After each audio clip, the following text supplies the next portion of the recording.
Hey guys, Chris from Provo Beast Audio Installation, and today we're doing an install on this 2016 Mazda. Now in this install, we're actually doing a 5-channel amplifier to the factory radio.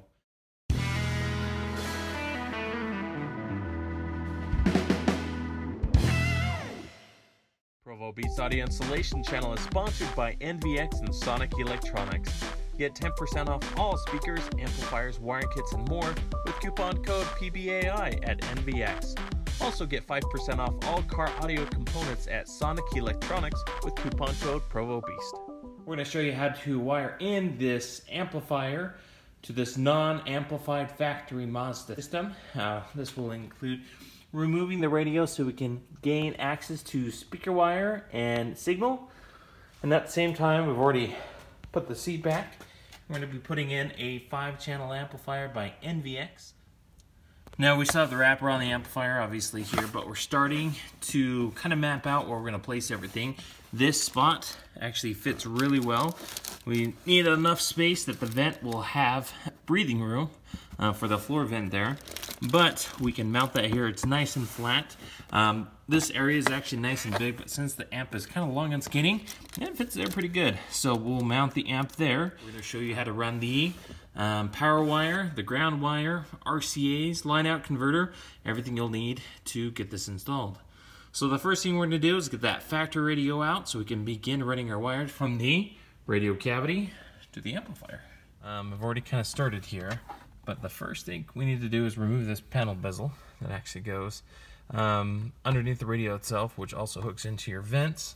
And generally speaking, a vinyl panel tool is the easiest way. I started from this end, and what you'll do is just relieve the clips here. Again, be very, very careful. And just take your time. Now when we pull this back, you're going to notice 1, 2, 3, 4, 5, 6. There's clips all the way across. So you'll want to go one at a time. We don't want to crack this bezel. Once you get that out, and that clip here at the end is kind of tight as well, you want to disconnect your hazards here. When you disconnect your hazard, this is out of the way. Carefully just place that there on top. Now once that's out, you're going to notice way back in there, there's that bolt. So we're going to need an extension to get that out. That bolt secures really the whole frame of the radio together. So we're going to need to pull that out in order for us to gain access to the whole radio itself. Okay, so once that's out of the way, next thing here, it's easiest just to grab this little corner, give a little tug to pop that clip loose. Either side the same. And then grab the top corner. Just kind of work your way up and around the bezel. It should actually just pop on out, just like so. You're going to have these two Phillips besides that 10mm below. Once those are out, the radio should come free. Okay, so we've got that 10mm out, which is used an extra long socket. A 10mm fits. Our two Phillips on the sides are out. That should just kind of work itself free. At this point, go ahead and disconnect your harnesses there. The stereo should come all the way out. Okay, the radio's all on out. Let's head over to the bench and show you the parts we'll need to begin our 5-channel amplifier install. Okay, so here at the bench, one way that we're going to tap into the factory wiring to both gain signal and to send our amplified speaker wire from our amp to our speakers, we're going to use a harness that generally is used for a DSP. Now we're not installing a DSP on this install, we're just strictly doing an amplifier, but if you're doing a DSP, this is the Axxess AX-DSP-MAZI. Now essentially what this is, it's a T-harness. It looks like this.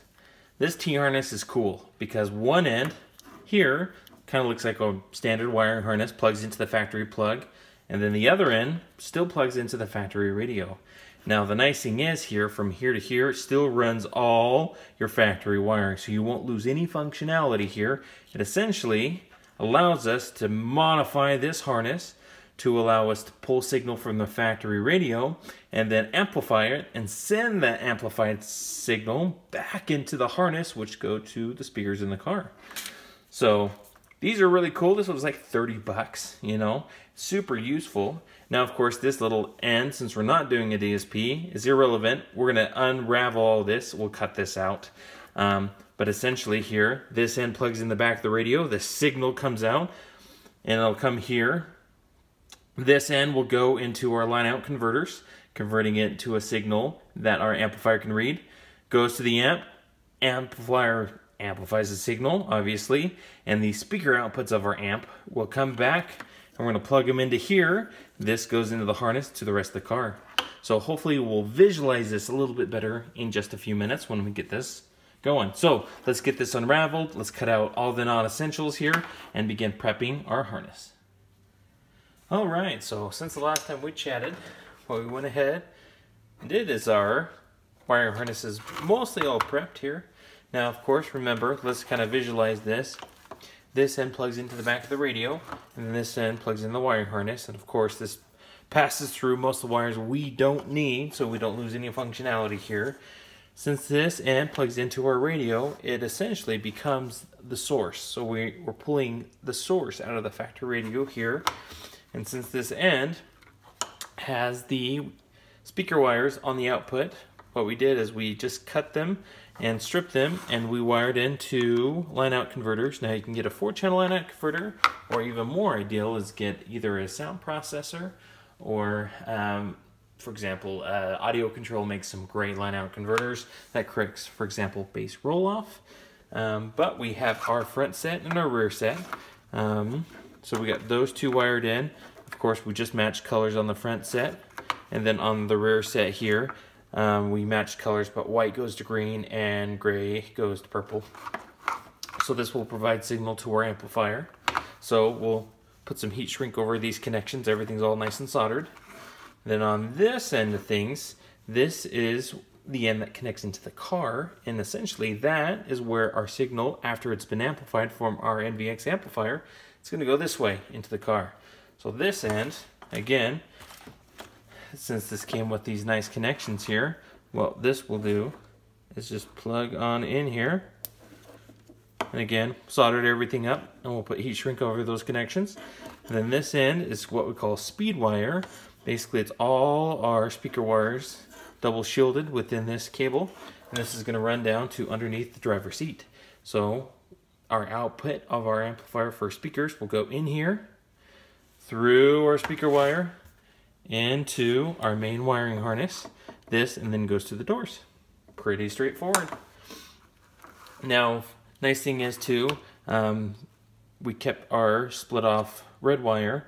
This will be used as our trigger for our remote wire on the amplifier. So this 9-conductor cable also has this blue wire running in there as well, so we're going to connect those together. We'll just lengthen it, just so that will trigger our amplifier to turn on when the radio turns on.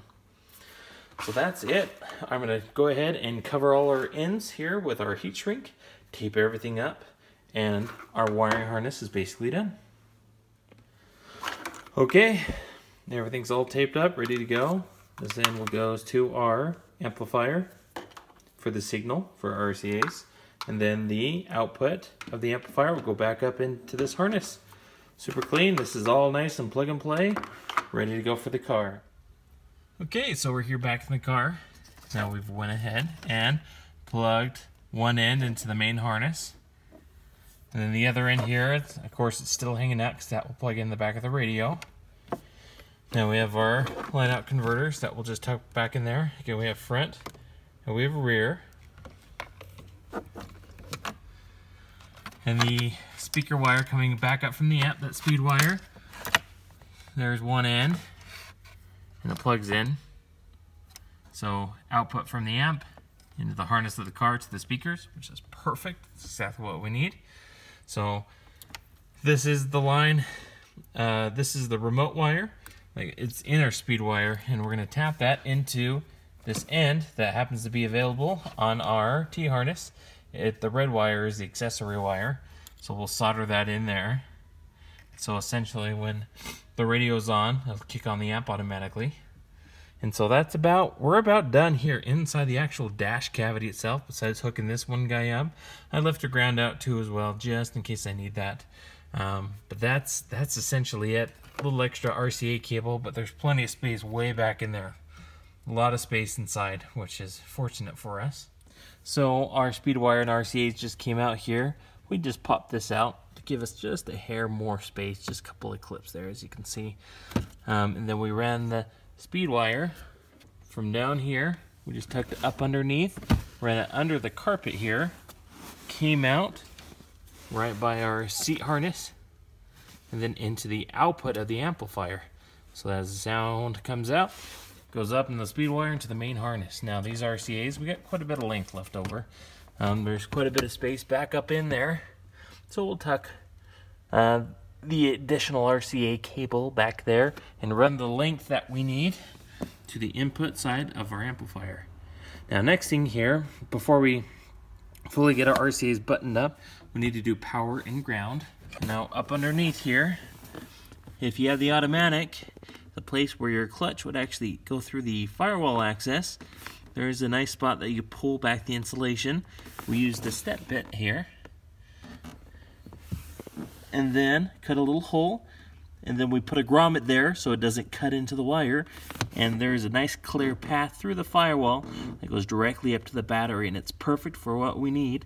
So we're now going to run our 4-gauge cable, our CT sounds cable, through that grommet into the engine bay.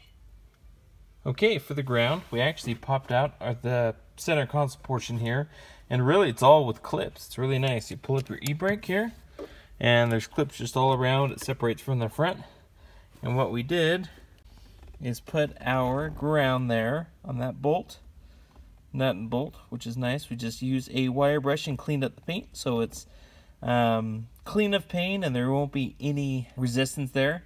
Then we ran that ground up underneath to the black input on the amplifier. So the power wire came through our little grommet. We ran it down along that wiring loom, tucked it back behind the panel, just tucked it down. This panel just literally pops off from 2 points and 2 in the middle as well.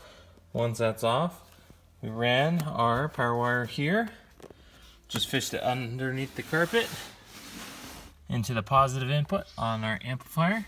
So power and ground is good. The remote turn on the wire, remember, came through the 9 wire. It'll connect into the accessory on the wiring harness adapter. Then our RCAs also came down, fed them up underneath into the inputs on the side of the amp. So basically, besides mounting the amplifier down, the amplifier is done. We got to do a little bit of tuning on this side.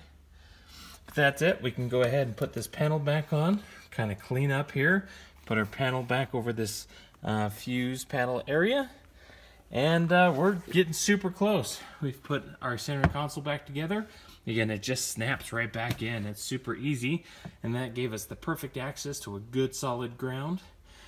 And then finally, we'll get our radio back in. For under the hood, where that power wire came out, you can kind of see it right there. Fit it up here. We mounted our fuse right to the battery mount. And then it goes right to the positive bolt on the battery.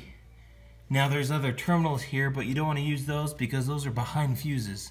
So we want to go directly to the main terminal post. So we're done under the hood.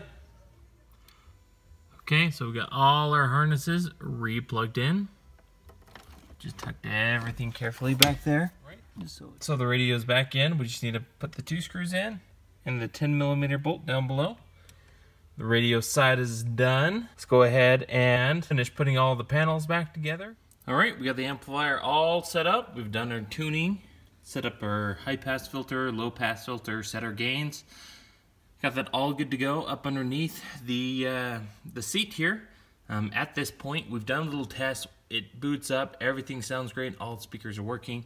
We're gonna go ahead now, bolt the amp down to the carpet, and then get the seat actually bolted down as well, just so nothing moves around. And then we'll do a final test for you. When it's good, then it's good. It's so good till it goes bad. Good to go. If you have any questions about this install, just go and post a comment below. Thanks guys for watching the channel. Don't forget to hit that like. Be sure to subscribe, and we'll see you in the next video.